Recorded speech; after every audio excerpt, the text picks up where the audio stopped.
Usai melewati sidang pra-peradilan, Peggy Setiawan akhirnya bebas dari jerat kasus pembunuhan Vina di Cirebon, Jawa Barat. Pengadilan Negeri Bandung memutuskan penetapan tersangka Peggy Setiawan oleh Polda Jawa Barat tidak sah. Peggy pun kini telah menghirup udara bebas. Tapi ujung dari kasus pembunuhan Vina masih kelabu. Teka-teki siapa pembunuh Vina belum juga terungkap. Lalu siapa pembunuh Vina sebenarnya? Satu persatu kesaksian akhirnya diuji kembali untuk membongkar peristiwa yang merenggut nyawa Vina dan Eki, kekasihnya 8 tahun silam. Tapi salah satu saksi kunci yakni Aep justru dikabarkan menghilang. Sosok Aep ini memegang peranan penting, salah satunya karena Aep ini mengaku melihat Peggy Setiawan dan motornya di lokasi pembunuhan Vina. Peggy pun membantah semua kesaksian Aep dan mengaku tidak mengenal Aep. Aep bahkan sudah tidak lagi berada di rumah keluarganya yang ada di Kampung Pilar Bulak, Kecamatan Cikarang Utara, Kabupaten Bekasi. Aep pergi usai bersaksi dirinya telah melihat Peggy Setiawan di lokasi kejadian saat malam mencekam itu.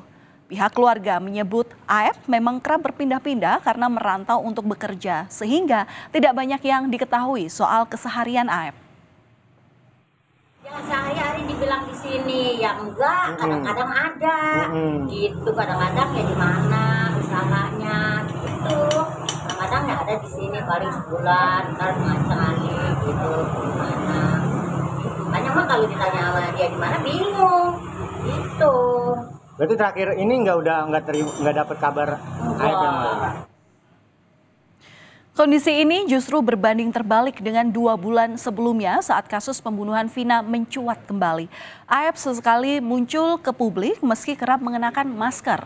Meski sudah 8 tahun berlalu, Aep tak ragu menceritakan apa yang pernah dilihatnya. Seperti dalam video di akun YouTube Kang Deddy Mulyadi Channel, akhir Mei lalu tepatnya. Dalam perbincangan bersama Deddy, Aep mengungkapkan bahwa dirinya pernah bekerja di Cirebon dan familiar dengan wajah para terpidana kala itu. Aep juga melihat Vina dan Eki dilempari batu dan dikejar oleh sejumlah pengendara motor. Sebagai saksi kunci, Aep mengaku melihat Vina dan Eki melewati Jalan Saladara, tepat di depan SMP 11 Cirebon, di mana segerombolan geng motor kala itu melempari dan memepet Eki serta Vina di malam hari, tepatnya di tanggal 27 Agustus. Aep melihat kejadian ini dari jarak kurang lebih 100 meter, tepatnya dari warung kopi dan fotokopi. Aep mengaku mengenali wajah para pelaku dan DPO karena mereka kerap nongkrong di sebuah rumah di depan bengkel tempatnya bekerja. Aep bahkan memastikan bahwa sosok Peggy Setiawan terlibat di dalamnya. Baru ketangkep. Itu dia menanyakan apakah saudara kenal sama orang ini. Ya saya mengenalinya, cuman saya tidak tahu namanya. Gitu. Terus motornya apakah tahu motornya? Saya sebutkan, ya saya tahu motornya apa, smash gitu saya. Smash warna pink gitu saya. Oh, si Peggy ini dulu motornya smash? Iya. Waktu penangkapan itu saudara Peggy itu nggak ada ya waktu penangkapan itu, tapi waktu pas kejadian itu ada. Pihak Peggy Setiawan dan para terpidana kasus Vina di Cirebon pun ramai-ramai membantah kesaksian Aep. Peggy berencana melaporkan Aep ke polisi karena memberikan kesaksian palsu. Peggy menegaskan dirinya tidak terlibat dalam kematian Vina. Sementara kuasa hukum dari keluarga 7 terpidana atas kasus ini melaporkan saksi Aep dan Dede ke Barreskrim Mabes Polri atas dugaan kesaksian palsu. Kuasa hukum 7 terpidana, Jutek Bongso, bilang kliennya tidak pernah mengakui perbuatan yang dituduhkan dalam pengadilan. 6 bukti diserahkan ke polisi untuk mendukung pelaporan Aep dan Dede atas dugaan kesaksian palsu di kasus pembunuhan Vina dan Eki. Kesaksian Aep dan Dede inilah yang cikal bakal ya menjadi dasar untuk klien kami ditangkap, diproses lalu dipidana seumur hidup. 7 diantaranya masih mendekam dalam penjara. Patut diduga tidak benar, maka kita uji kan gitu kan, membawa ke bukti-bukti ini kita akan laporkan kepada teman-teman di Barreskrim. Ada bukti elektronik berupa pengakuan testimoni yang di podcast dari Kang Deddy Mulyadi. Beberapa waktu lalu, Kompas TV juga mencoba menelusuri dan mengilustrasikan lokasi titik di mana Aib mengaku melihat gerombolan geng motor yang mengejar Vina dan Eki. Hasilnya, tak ditemukan adanya warung kopi tempat Aib melihat peristiwa tersebut. Dan berikut liputan jurnalis Kompas TV, Masni Rahmawati dan juru kamera Andika Pratama.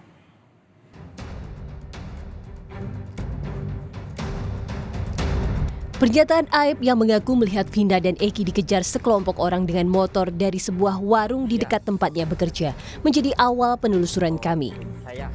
Kami menelusuri warung yang dimaksud oleh Aib di sekitar Jalan Saladara Cirebon.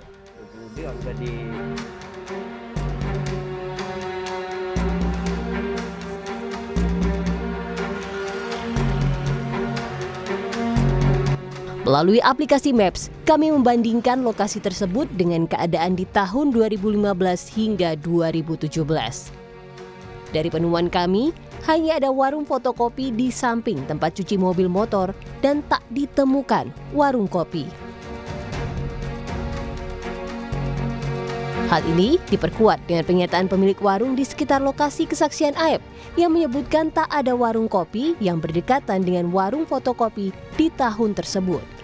Bahkan saat malam hari, daerah ini minim penerangan.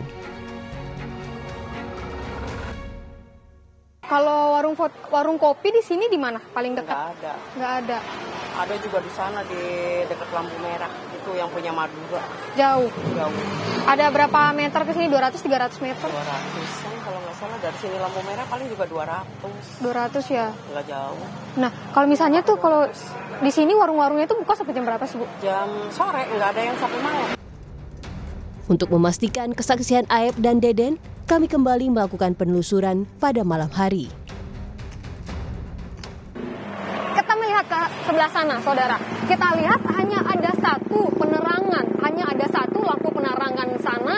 Dan kalau misalnya kita melihat juga ke tahun 2016, memang penerangan hanya ada satu. Kalau misalnya kita melihat dengan mata telanjang, kita bakal bisa melihat ada motor di sebelah sana, ada orang di sebelah sana, namun kita tidak bisa melihat secara jelas bagaimana ciri-ciri motornya, bagaimana nomor plat motornya, dan juga siapakah orang yang ada di sana. Tapi dalam kesaksian Aib dan juga Deden, teman dari Aib ini menyebutkan bahwa dia bisa melihat secara jelas nomor kendaraan motor dan juga ciri-ciri motornya, serta bagaimana ciri-ciri orang yang ada di sana yang sejauh 50 meter dari tempat dia berdiri.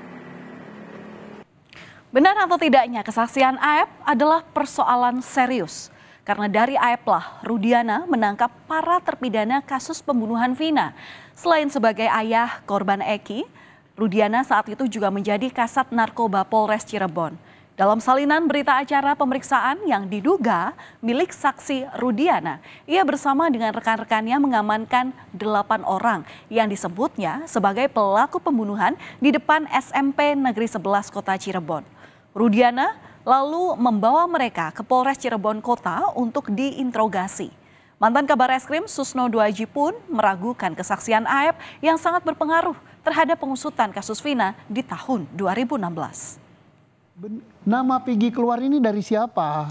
Ternyata nama Peggy keluar ini dari mulutnya Rohiana. Itu Rudiana. Rudiana, ya. Sebagai saksi, dan dia juga yang melakukan penangkapan dan lakukan interogasi. Rudiana dari siapa? Dari Aib. Aib benar nggak keterangannya? Aib melihat peristiwa ini dari jarak 100 meter, tengah malam, jam 10 malam, di situ gelap, dia tahu warna sepeda motor, kemudian tidak kenal dengan Peggy, tapi tahu itu wajah Peggy. Nah dari situ aja kalau penyidiknya benar, itu pasti bohong. Nah ini diyakini oleh siapa namanya Rudiana benar. Hasil pra-peradilan Peggy Setiawan membawa harapan bagi 4 terpidana kasus Vina dan Eki, yakni Hadi Saputra, Supriyanto, Eka Sandi, dan Rivaldi. Para terpidana ini berencana untuk mengajukan peninjauan kembali agar bisa bebas dari tahanan seumur hidup. Keempat terpidana ini yakin tidak terlibat dalam kasus pembunuhan Vina dan Eki. Mereka kini masih menjalani hukuman seumur hidup di Rutan Kebonwaru, Bandung, Jawa Barat. Kasus pembunuhan Vina masih menyisakan misteri. Keluarga Vina pun siap memberikan keterangan kepada polisi jika diperlukan. Marliana selaku kakak Vina bahkan mengungkap fakta baru yang selama ini belum pernah dia sampaikan. Marliana menyebut Vina sempat dijemput oleh dua teman perempuan pada Sabtu malam 27 Agustus 2016. Salah satunya bernama Mega. Saat itu Vina mengatakan dirinya akan menemui Eki setelah dari Majalengka. Saya bilang, kamu malam minggu mau keluar, kan katanya Eki di Majalengka. Ini juga mau ketemuan. Oh gitu, jadi memang mau ketemuan Eki di luar, tapi dijemput oleh Mega itu? Ya, pokoknya keluar dari rumah itu sama Mega. Berapa orang yang jemput? Kalau yang keluar dari rumah sih 3 ya. Siapa aja? Ya nggak tahu satunya, cuman adik saya cuma bilangnya 1 orang aja, ini namanya Mega aja, karena yang turun dari motor cuma 1 orang. Nah yang 1 orangnya itu nunggu di motor. Tak berhenti untuk memperjuangkan keadilan, keluarga Vina menggantungkan harapan yang sangat besar, yakni agar dalang dari pembunuh Vina sebenarnya dapat segera ditangkap.